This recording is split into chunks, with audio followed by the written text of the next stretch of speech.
bibwire Yesu niwe nshuti ihebuje,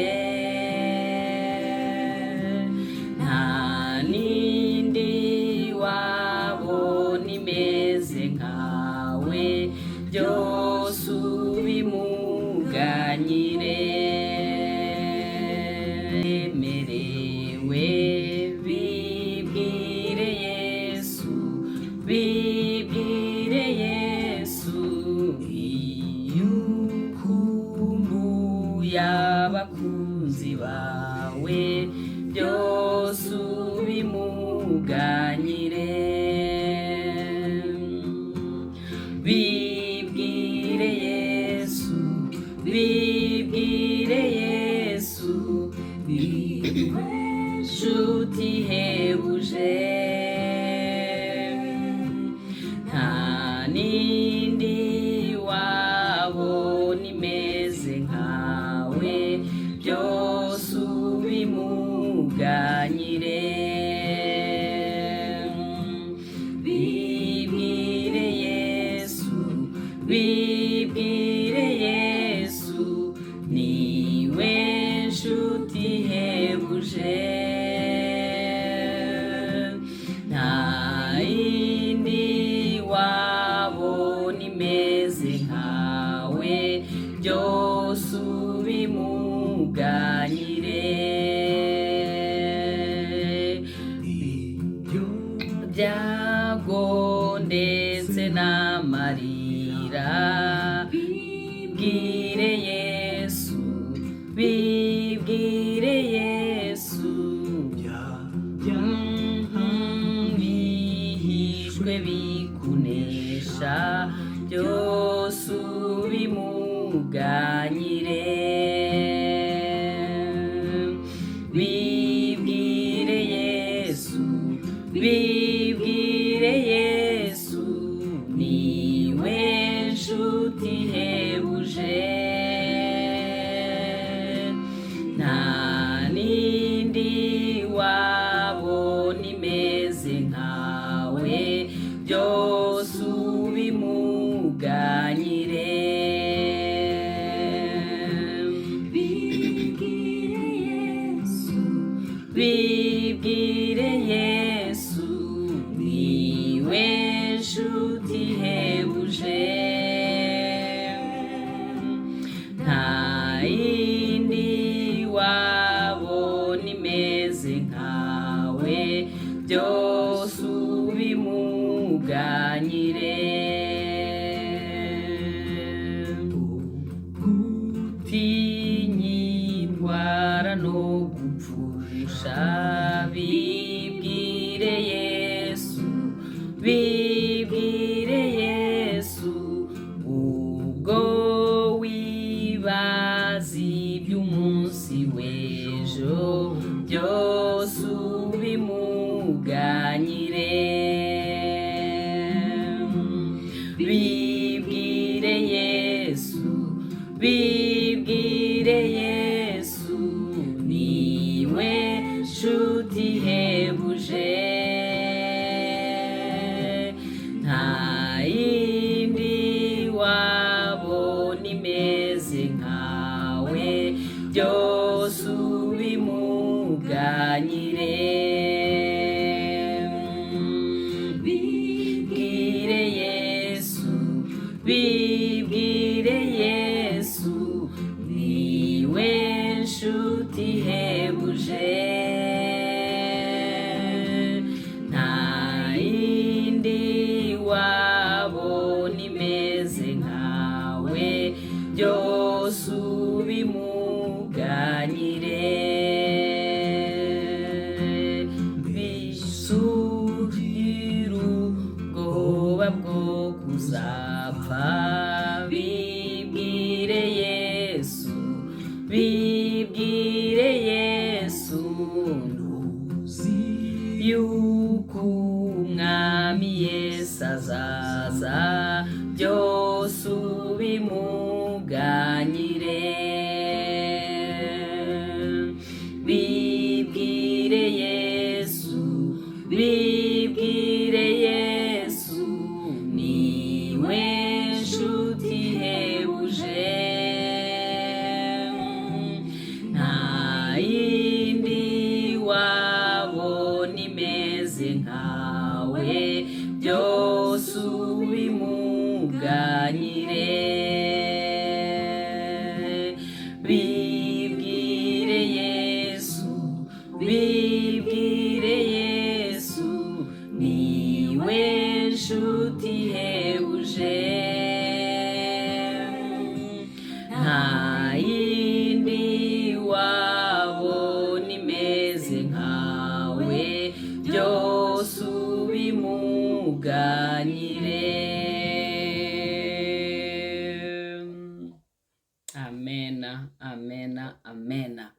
Shalom, shalom, shalom.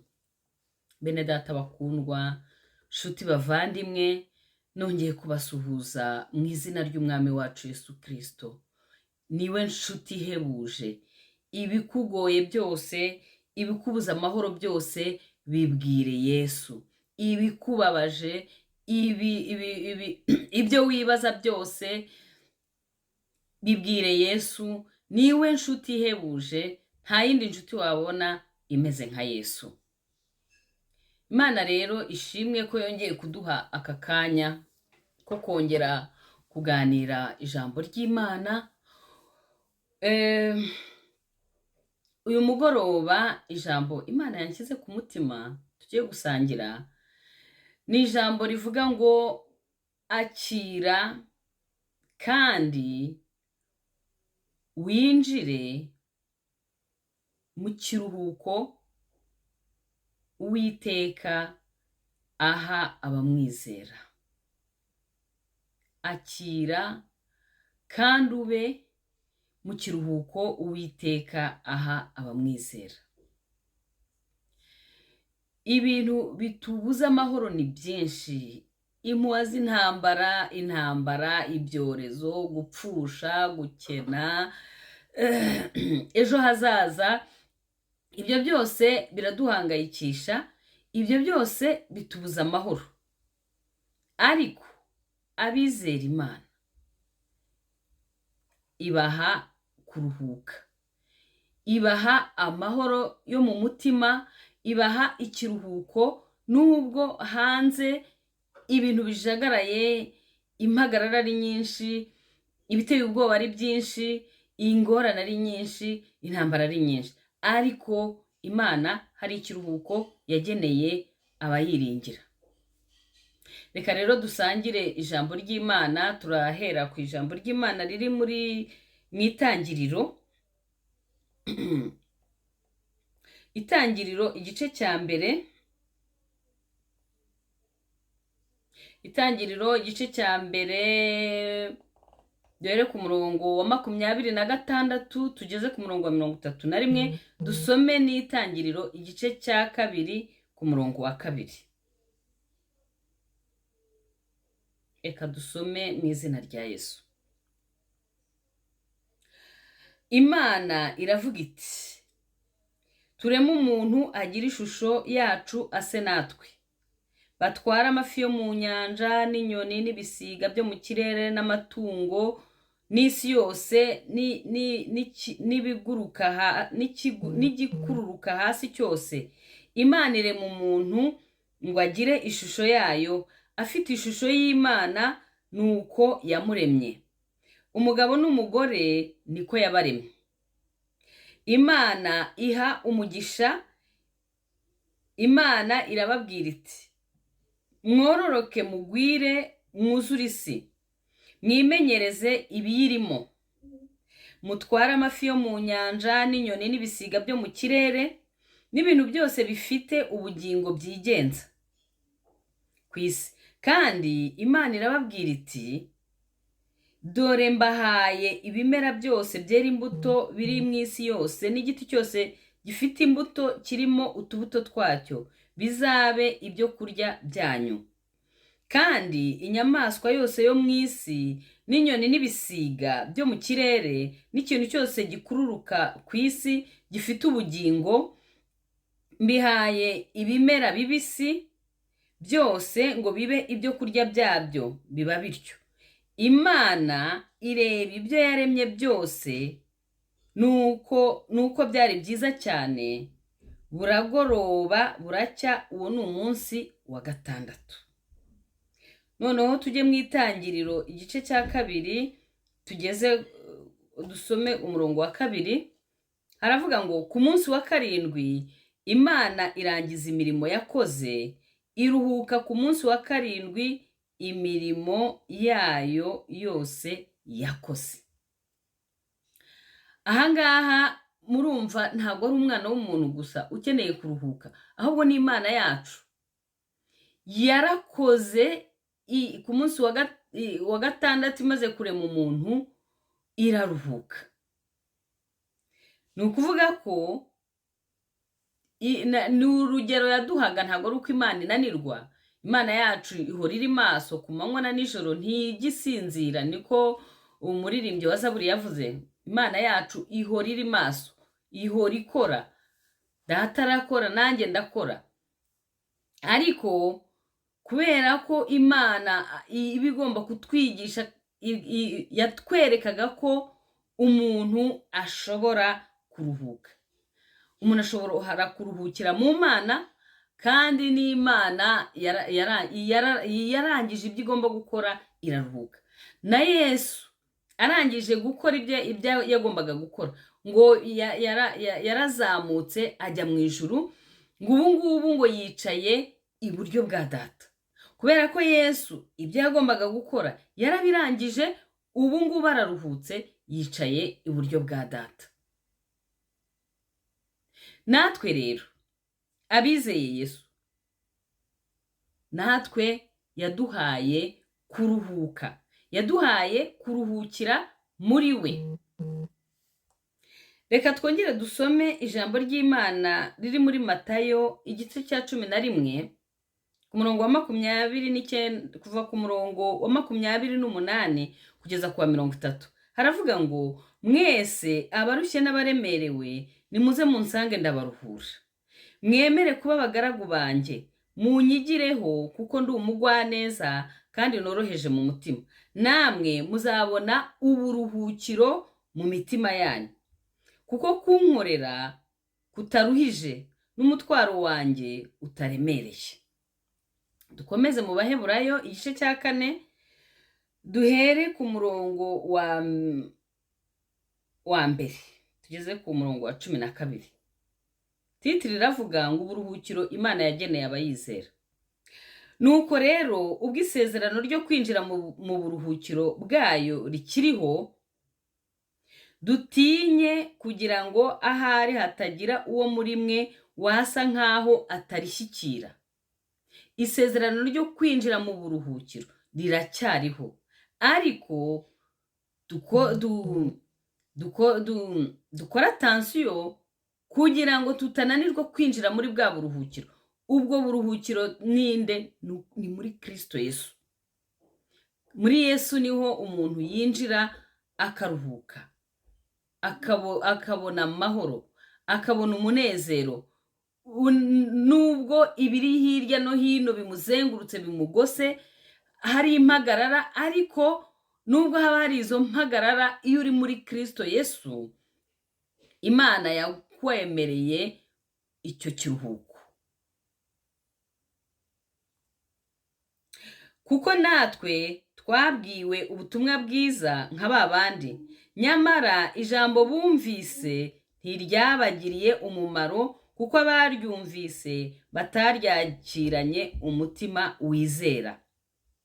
Ahangaha Imana, umwuka wera yavugaga ukuntu Abayisiraheli Imana yabahaye amasezerano, irababwira, ibakura mu Egiputa kwa Farawo, ibambutsa inyanja itukura, ibanyuza mu butayu.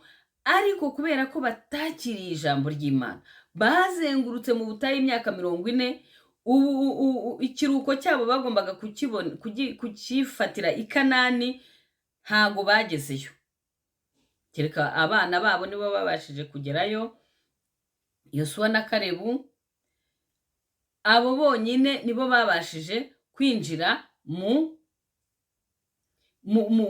buruhukiro Imana yari yarabasezeranije. Ijambo ry'Imana ntago baryakiranye umutima wizera, ngo bari bafite umutima unangiye, bari intagondwa, ntago bagondaga ijosi, ntago bumviye, ntago bari bafite umutima unangiye. Uko kugira umutima unangiye kwabateye kutumvira, uko kutumvira kwatumye batagera mu buruhukiro Imana yari yarabageneye, ariyo Kanani. Natwe rero dufite Kanani yacu ni agakiza. Iyo tumaze kujya mu gakiza, tuba dufite uburenganzira kuri icyo kiruhuko. Tubonera hehe? Tubonera muri Yesu. Ariko natwe nitutagira kwizera nk'uko abo batubanjirije babaye, natwe ntabwo uko kuruhuka ntabwo tukugira. Niyo mpamvu mubona hari abakristu benshi utashobora gutandukanya n'abapagani. Ubuzima babaho bumeze nk'ubw'abantu batizera Imana. Iyo wizera Imana, Imana iguha ya mahoro ku buryo no muri ibyo bintu by'impagarara wowe uba ufite uko kuruhuka. Imana itangira hehe? Itangira muri Yesu, ariko bisaba ko uyiringira, bisaba ko uyizera. Naho twebwe ubwo twizeye twinjira muri ubwo buruhukiro. Ubwo yavuze iti narahiranye umujinya wanjye ntibazinjira mu buruhukiro bwanjye, aribwo Imana yaruhutse irangije imirimo yayo imaze kurema isi. Kuko hari aho yavuze iby'umunsi wa karindwi iti Imana yaruhutse imirimo yayo yose ku munsi wa karindwi, kandi nanone ngo ntibazinjira mu buruhukiro bwanjye. Nuko rero ubwo bisigariye bamwe kubwinjiramo, ba bandi ba kera bumvise ubutumwa bwiza bakaba barabujijwe kwinjiramo no kutumvira, Imana yongera gutoranya umunsi ari wo uyu munsi, ivugira mu kanwa ka Dawidi nubwo hashize igihe kirekire cyane, ya magambo yamaze kuvugwa haruguru ngo uyu munsi niwumva ijwi ryayo ntiwinangire umutima. Iyo Yosuwa abaruhura, Imana ntiyajyaga kuvuga hanyuma iby'undi munsi. Yosuwa ntabwo yabashije kubaruhura kuko Yosuwa ntabwo yabashije kubageza i Kanani, aho Imana yari yarabateguriye kuruhukira mu gihugu gitembamo amata n'ubuki.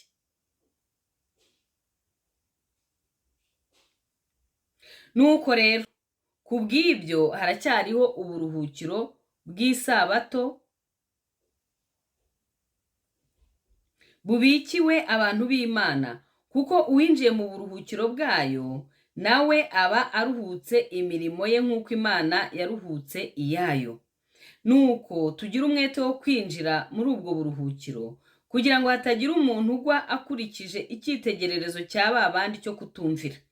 Kuko ijambo ry'Imana ari rizima, rifite imbaraga, kandi rigira ubugi buruta ubw'inkota zose, rigahinguranya ndetse kugeza ubwo rigabanya ubugingo n'umwuka, rikagabanya ingingo n'umusokoro, kandi rikabangukira kugenzura iby'umutima wibwira ukagambirira.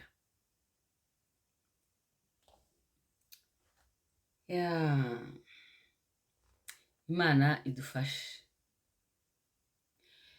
Ahangaha Imana ishaka kuduha kuruhuka. Mwabonye ko Imana yakoze iminsi 6, ku munsi wa karindwi iraruhuka.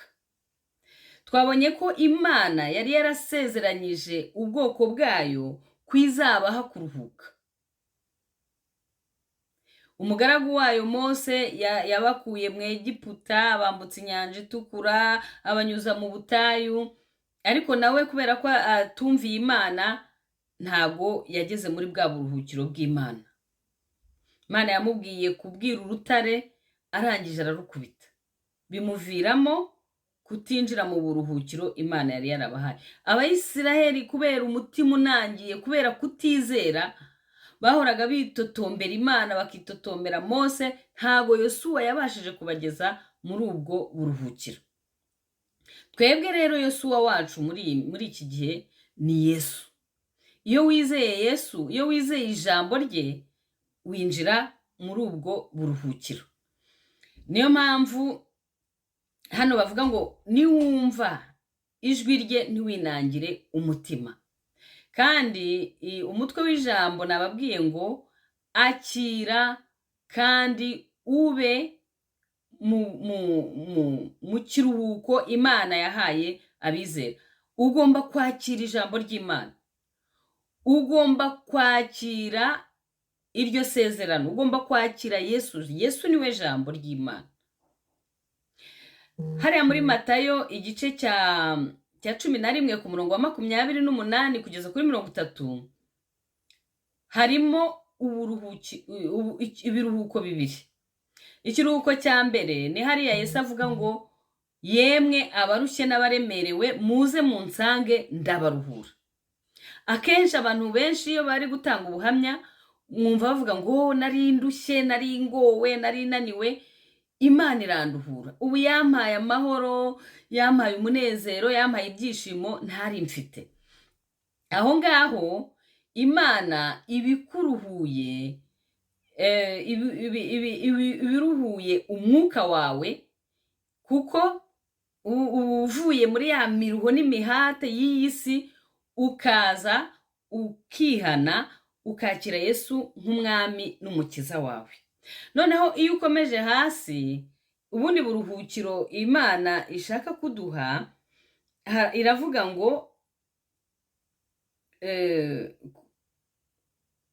ku murongo wa 29 ni ikindi kiruhuko cya kabiri, haravuga ngo mwemere kuba abagaragu banjye, munyigireho kuko ndi umugwaneza kandi noroheje mu mutima, namwe muzabona uburuhukiro mu mitima yanyu, kuko kunkorera kutaruhije n'umutwaro wanjye utaremereye. Kugira ngo tubashe kubona noneho uburuhukiro muri ubu buzima bwacu bwa buri munsi, kuko hejuru kuri 28 havuga ngo yemwe abarushye n'abaremerewe muze munsange ndabaruhura. Imana ibikuruhuye cya gihano yageneye abantu batizera Yesu. Aha hasi ku nshuro ya kabiri Imana ibikuruhuriye muri ubu buzima, kuko ubuzima bwacu n'Imana, imibanire yacu n'Imana, harimo imibanire yacu n'Imana y'uburyo bubiri. Uburyo bwa mbere ni ubu buzima bwacu hano ku isi. Noneho ubu buzima bwacu hano ku isi niburangira tuzagira n'ubundi buzima bwacu iteka ryose turi kumwe n'Imana. Niyo mpamvu rero hano harimo kuruhuka kubiri. Kuruhuka kwa mbere ni ubuntu, yemwe abarushye n'abaremerewe muze munsange ndabaruhura. Noneho 29 na 30 ho hakavuga ngo mwemere kuba abagaragu banjye, munyigireho kuko ndi umugwaneza kandi noroheje mu mutima, namwe muzabona uburuhukiro mu mitima yanyu, kuko kunkorera kutaruhije n'umutwaro wanjye utaremereye. Ahangaha iki kiruhuko cya kabiri ni uko twitondera ijambo ry'Imana. Yesu yaravuze ngo abizeye mubabatize, nimurangiza mubigishe kwitondera amategeko yanjye. Iyo twitondeye amategeko ya Yesu, iyo twitondeye ijambo rye, tubona kuruhuka ko mu mutima. Kandi ibyo ngibyo ni twebwe. Uruhande rw'Imana ni ruriya rwa mbere mu murongo wa 28, natwe ku murongo wa 29 na 30 ni uruhande rwacu. Tugomba kwemera kuba abagaragu, tugomba kwemera kuba bigishwa ba Kristo. Iyo tumaze kwemera kuba bigishwa ba Kristo, tugomba kwitondera ijambo rye. Iyo twitondeye ijambo rye, tubona kuruhuka ko mu mutima, kuko nta kidutera ubwoba. Umunyabyaha ngo yiruka ntawe umwirukankanye. Ugira amahoro, amahoro yo mu mutima, uraruhuka, ugira ihumure. Ngo kuko kunkorera kutaruhije n'umutwaro wanjye utaremereye. Iby'Imana idusaba gukora, nubwo abantu benshi bakunda kuvuga ngo ngo Imana ngo izakubuza umudendezo, nimba hari ubuzima bwiza bubaho n'ubuzima bwo mu Mana. Ntago umutwaro w'Imana uremereye.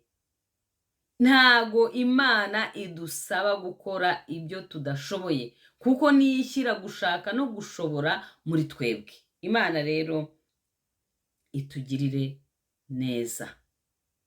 Zaburi 127 ku murongo wa mbere itubwira ukuntu Abayisiraheli batabashije kugera mu buruhukiro, muri icyo kiruhuko Imana yari yarabateguriye, kubera ko bari bafite imitima inangiye, bageragezaga Imana Zaburi ya 78 ku murongo wa 36 n'uwa 37 haravuga ngo ariko bayishyeshyeshaga akanwa kabo bakayibeshesha indimi zabo kuko imitima yabo itayitunganiye kandi batari abanyamurava ku isezerano ryayo. Iyo utari umunyamurava ku isezerano ryayo ntabwo ubona kuruhuka kuvuye ku Mana. Nibyo nahoze mvuga hejuru.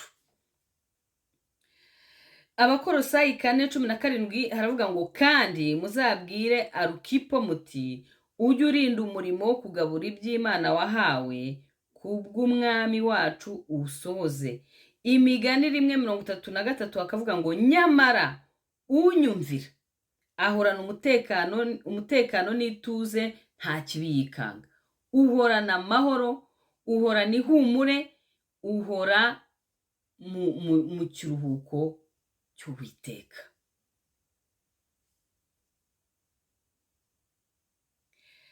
Zaburi ya 50 murongo wa 16 aravuga ngo naho uri umugira nabi Imana iramubwira iti kuki ushyanukira gutondagura amategeko yanjye no guhoza ku rurimi isezerano ryanjye.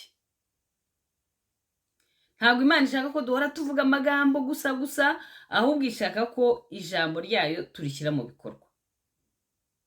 Ngubwo uri inyanga guhanwa ukirirwa uvuga amagambo yanjye, ukirirwa uvuga amasezerano kandi utitondera ijambo ryanjye, nta mahoro yawe, nta mahoro uzagira, nta kuruhuka ko mu mutima uzagira, kuko nta mahoro y'abanyabyaha.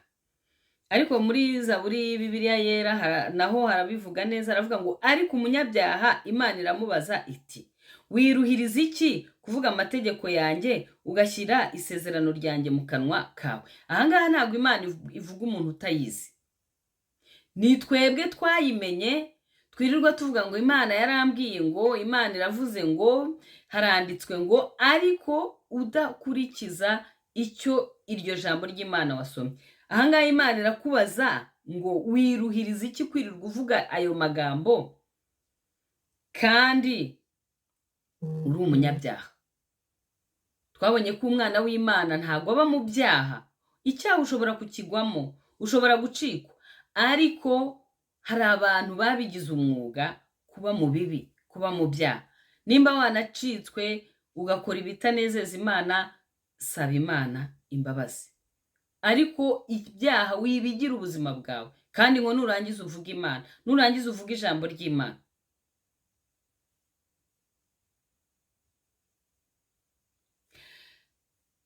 Matayo 8 umurongo wa 10 haravuga ngo Yesu abyumvishe aratangara, abwira abamukurikiye ati ndababwira ukuri yuko ntabwo nari nabona kwizera kungana gutya, habe no mu Bisiraheli. Ndababwira yuko benshi bazaturuka iburasirazuba n'iburengerazuba bakicarana na Aburahamu na Isaka na Yakobo mu bwami bwo mu ijuru, ariko abana bo muri burya bwami bazirukanirwa mu mwijima hanze, ariho bazaririra bakahahekenyera amenyo. Ahangaha ni wa musirikare wasabiraga umugaragu we kuri Yesu ngo amukize, noneho Yesu abonye kwizera kwe aratangara. Twabonye ko kutizera, kugira umutima unangiye, niko kwabujije ubwoko bw'Imana kwinjira mu buruhukiro, kwinjira muri cya kiruhuko Imana yari yarabateguriye, ariyo Kanani. Ahangaha Yesu arongeye abisubiyemo. Uyu musirikare w'Umuroma yari umupagani, ariko yari afite kwizera. Niyo mpamvu Yesu yatangaye. Hasi rero ku murongo wa 12 niho yahise avuga ngo ariko abana bo muri burya bwami bazirukanirwa mu mwijima hanze, ariho bazaririra bakahekenyera amenyo. Twabonye ko hari ibiruhuko bibiri. Hari ikiruhuko tuzagira kubera ko twihannye ibyaha byacu tukakira Yesu nk'umwami n'umukiza, tuzaruhukira mu bwami bwo mu ijuru. Hari n'ubu buzima rero turimo, buno buzima bwa none, naho dukeneye ikiruhuko kiva ku Mana. Kugira ngo tubashe kugira icyo kiruhuko kiva ku Mana, nuko twitondera ijambo rya Kristo, nuko dukora ibyo atubwiye, nuko tugendera mu nzira atuyoboye. ni uko twumvira inama ze, ni uko tugira kwizera ntitwinangire, ahubwo tukumva tugakora icyo ijambo rye ryatubwiye, kugira ngo natwe tutazamera nk'aba Bayisiraheli. Abana ba burya bwami ni abantu bamenye Yesu, ni abantu bazi ijambo ry'Imana. Kandi aha ku isi impamvu Yesu ashaka ko tuhagirira amahoro, Abaroma igice cya 5 umurongo wa 17 aravuga ngo kuko ubwo igicumuro cy'umwe cyateye ko urupfu rwimikwa n'umwe, ni nako abahawe ubuntu busesekaye n'impano yo gukiranuka bazarushaho kwimikanwa ubugingo n'umwe ari we Yesu Kristo. Ku bwa Yesu Kristo, Yesu ashaka ko ubu buzima tubamo, nubwo harimo intambara nyinshi, nubwo harimo ibituvana mu kiruhuko Imana yaduhaye, ariko umugambi w'Imana ni uko ibyo bintu tubasha kubinesha, ni uko ibyo bintu tubasha kubiba hejuru.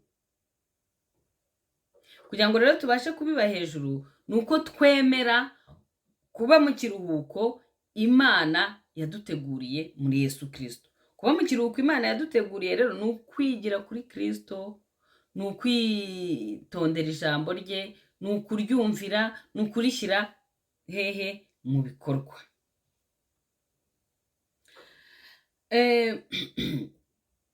Bibiliya itanga ingero nyinshi. Ubwo Abayisiraheli bavaga mu Egiputa bageze imbere y'inyanja, ndumva ari Kuva igice cya 14, bageze imbere y'inyanja bagira ubwoba, baratinya, kuko imbere yaho hari inyanja, inyuma yaho hari ingabo za Farawo zibakurikiranye. Batangira gusakuza, batangira kwibaza uko biri bugende, ariko Imana ibwira Mose iti ni iki gitumye munsakuriza? Bwira Abayisiraheli bakomeze bagende. Mose kuko yari afite ayo mahoro yo mu mutima, icyo kiruhuko kiva ku Mana, Imana yarababwiye ngo ni mwicecekere. Abanyegiputa mwabonye uyu munsi ntabwo muzongera kubabona ukundi. Iyo turi mu kiruhuko cy'Imana, ntabwo intambara ari iyacu, ntabwo urugamba ari urwacu, ahubwo urugamba n'urw'Imana. Ariko hari inshingano z'Imana, hakaba n'inshingano zacu. Hari icyo Imana igomba gukora, hari n'icyo natwe tugomba gukora. Iyo bakomeza gusakuza bakavuza induru, gutabarwa ntabwo inyanja yari gucikamo kabiri, kuko nta kwizera bari kuba bafite. Ariko Imana yarababwiye iti niki gitumye muntakira? Babwire bakomeze bagende. Mose yumvira ijambo ry'Imana, arambura ya nkoni Imana yamukoresheje ibitangaza, inyanja icikamo kabiri, barambuka. Ahandi ni mu Ingoma za 2 igice cya 13, reka duhere ku murongo wa 20, haravuga ngo ariko Abiya arushaho gukomera, arongora abagore 14, abyara abana b'abahungu 22 n'abakobwa 16. Indi mirimo ya Abiya n'ingeso ze n'ibyo yavuze byanditswe mu bisobanura by'ubuhanuzi. Nuko Abiya aratanga, asanga abasogokuruza, bamuhamba mu mudugudu wa Dawidi, maze umuhungu we Asa yima ingoma ye. Ku ngoma ye igihugu kimara imyaka 10 gifite ihumure. Ahangaha ni umwami witwa Abiya, yari afite abagore benshi, yari afite n'abana benshi. Murumva iyo miryango imeze gutyo, kenshi imiryango ibamo intambara, ibamo ibibazo. Noneho iyo ari abana bameze gutyo, umuntu wari warashatse abagore 14 akabyara abana b'abahungu 20 na bangahe na babiri, n'abakobwa 10 na bangahe, murumva amatiku n'intambara byahoraga mu muryango. ariko uyu mwana we asa ngo amaze kumusimbura, igihugu ngo cyamaze imyaka 10 gifite ihumure. Kubera iki? Barabitubwira. Kubera ko kuva ku murongo, reka mpere igice Ingoma za kabiri ku gice cya 14, reka mpere ku murongo wa mbere, aho bavuga ukuntu yatewe n'Abayetiyopiya Imana ikamukiza. Asa akora ibyiza bishimwa n'Uwiteka Imana ye. Impamvu igihugu cye cyagize ihumure nuko akimara kwima ingoma yakoze ibyiza bishimwa n'Uwiteka Imana ye, kuko yakuyeho ibicaniro by'abanyamahanga n'ingoro, agasenya inkingi z'amabuye bubatse, agatema kandi agatsinda ibishushanyo bya Shera bibajwe, maze ategeka Abayuda gushaka Uwiteka Imana y'abasogokuruza no kwitondera amategeko yayo n'ibyo yategetse, kandi akura mu midugudu y'Ubuyuda yose ingoro n'ibishushanyo by'izuba. Ubwami buturiza imbere ye.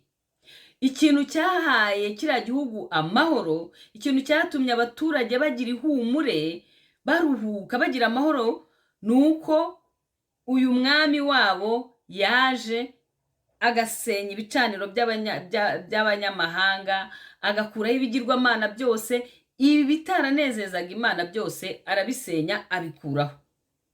Bituma igihugu kigira amahoro. Ijambo ry'Imana ndumva ari muri Zaburi rivuga ngo iyo abanyabyaha bashyizwe hejuru, inkozi z'ibibi zishyizwe hejuru, abanyabyaha bakwira impande zose. Iyo inkozi z'ibibi zishyizwe hejuru, abanyabyaha bakwira impande zose. Ahangaha rero uyu nguyu Asa we ngo yakoze ibyiza bishimwa n'Imana. Amaze kubikora bituma igihugu gitekana, bituma igihugu kigira amahoro.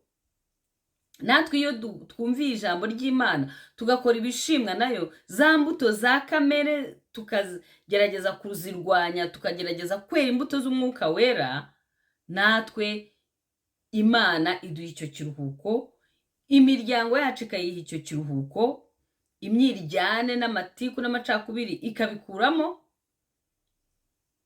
Ariko bisaba ku ruhande rwacu ko ibyo byose bitanezeza Imana, biyibabaza, tubikura mu buzima bwacu, tubikura mu mitima yacu. Noneho iyo ukomeje ku murongo wa 4 haravuga ngo kandi akura mu midugudu y'Ubuyuda yose ingoro n'ibishushanyo by'izuba, ubwami buturiza imbere ye, kandi yubaka i Buyuda imidugudu igoswe n'inkike, kuko igihugu cyari gituje. Kandi muri iyo myaka nta ntambara yarwanye, kuko Uwiteka yari yamuhaye ihumure. Natwe iyo Imana iduhaye ihumure, nta ntambara turwana. Ntabwo bivuga ko intambara zitabura kuza. Ibigusha n'ibisitaza, intambara, ibyago, amakuba, gupfusha, ntabwo bizabura kuza. Ariko Uwiteka aduha ihumure, aduha amahoro, aduha kuruhukira muri we. Amen. Amen. Ibyo Imana ishaka ko dusenya muri twebwe ni ibiki? Abagalatiya igice cya 5 umurongo wa 19 aravuga ngo dore imirimo ya kamere iragaragara niyi: gusambana no gukora ibiteye isoni n'iby'isoni nke, no gusenga ibishushanyo, no kuroga, no kwangana, no gutongana, n'ishyari n'umujinya n'amahane, no kwitandukanya, no kwiremamo ibice, no kugomanwa, no gusinda n'ibiganiro bibi n'ibindi bisa bityo. Ndababwira hakiri kare, nk'uko nabibabwiye kera, yuko abakora ibisa bityo batazaragwa ubwami bw'Imana. Abakora ibisa gutyo nta humure, nta kuruhuka, nta mahoro y'abanyabyaha. ariko noneho nimba ushaka kugira amahoro, nimba ushaka kuba mu kiruhuko Uwiteka haba mwizera, dore imbuto ukwiye kwera. Ni Abagalatiya n'ubundi 5:22. Ariko rero imbuto z'umwuka ni urukundo, ni ibyishimo, ni amahoro, no kwihangana, no kugira neza, n'ingeso nziza, no gukiranuka, no kugwa neza, no kwirinda. Ibimeze bityo nta mategeko abihana. Iyo ubayeho ubwo buzima, nta mutima ugucira urubanza, ugira uhumure, ugira amahoro, ugira umutekano. Imana yacu idufashe, kandi nitwe tugomba kubiharanira kugeza igihe tubishoboreye.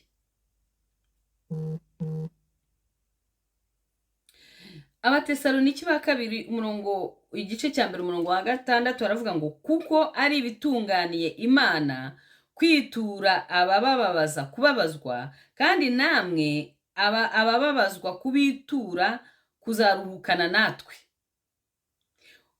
ubwo umwami Yesu azahishurwa ava mu ijuru, azanye n'abamarayika b'ubutware bwe hagati y'umuriro waka, ahore inzigo abatamenya Imana n'abatumvira ubutumwa bwiza bw'umwami wacu Yesu Kristo. Bazahanwa igihano kibakwiriye,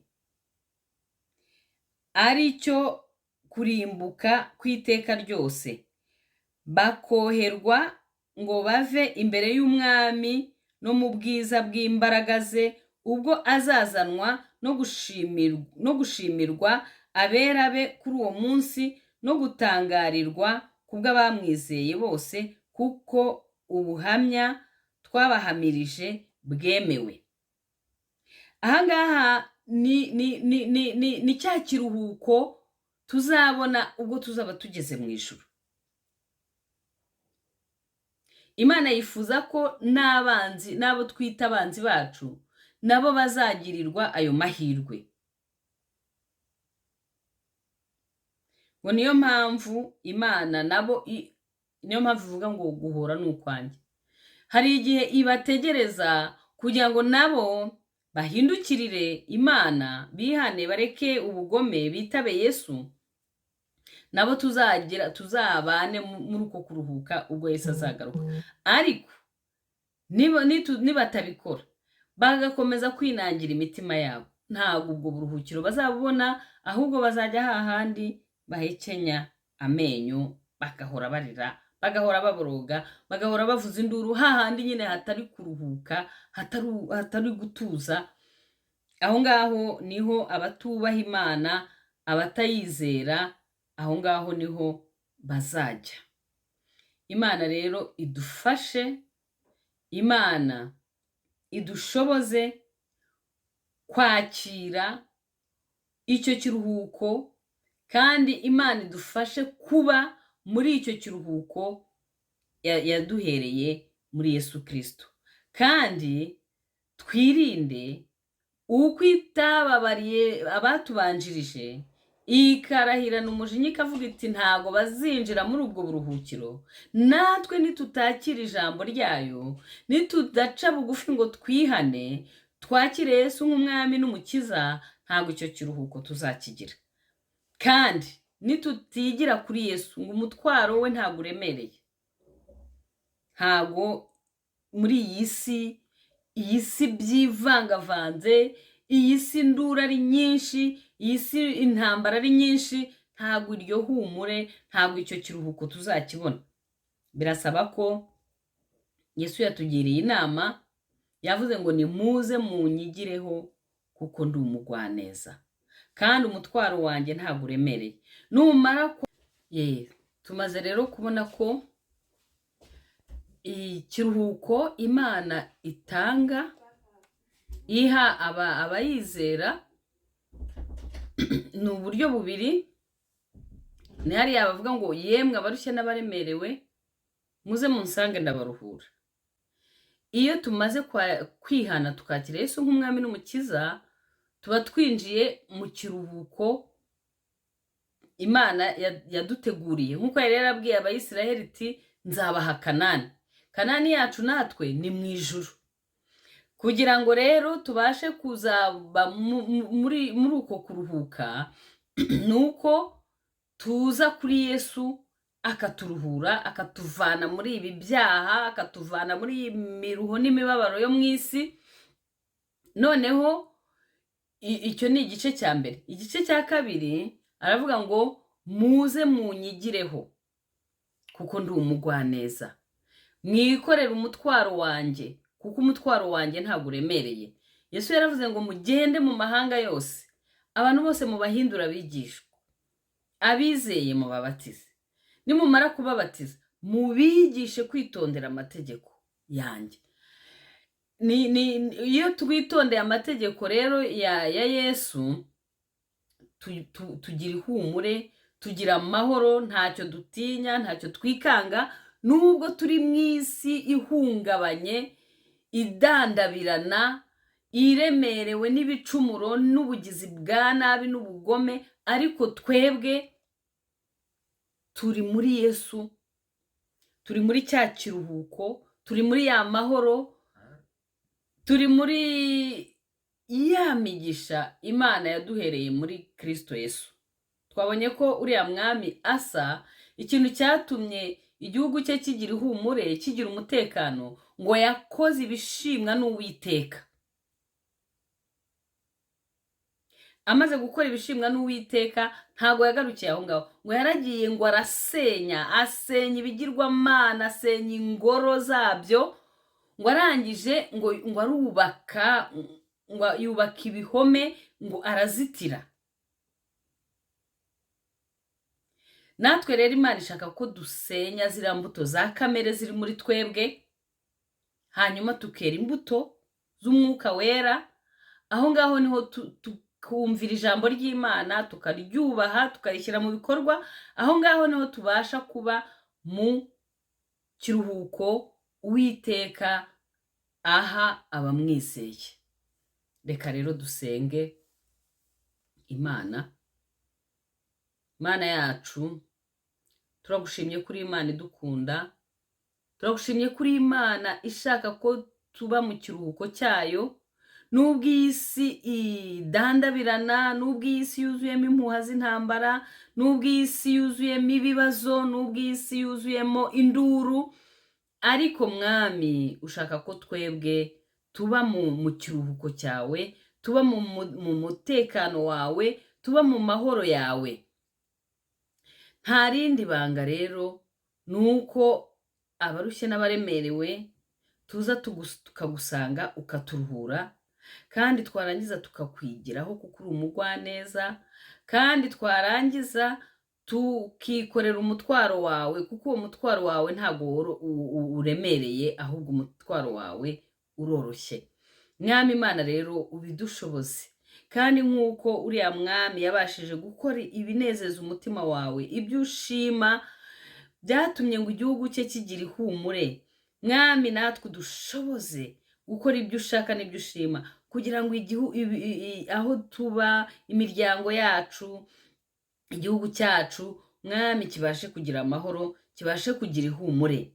Mana ndakwereka abatarakumenya, kugira ngo bagenderere mwami ubiyereke, ubahe kukumenya. Ndakwereka abo ngabo bose barushye, baremerewe, bananiwe, barembejwe n'iyi si idandabirana, kugira ngo mwami ubagenderere, ubihishurire, babashe kumenya ko hari ahantu umuntu yajya kuruhukira, kuko wowe kuruhuka utanga gutandukanye nk'uko isi itanga.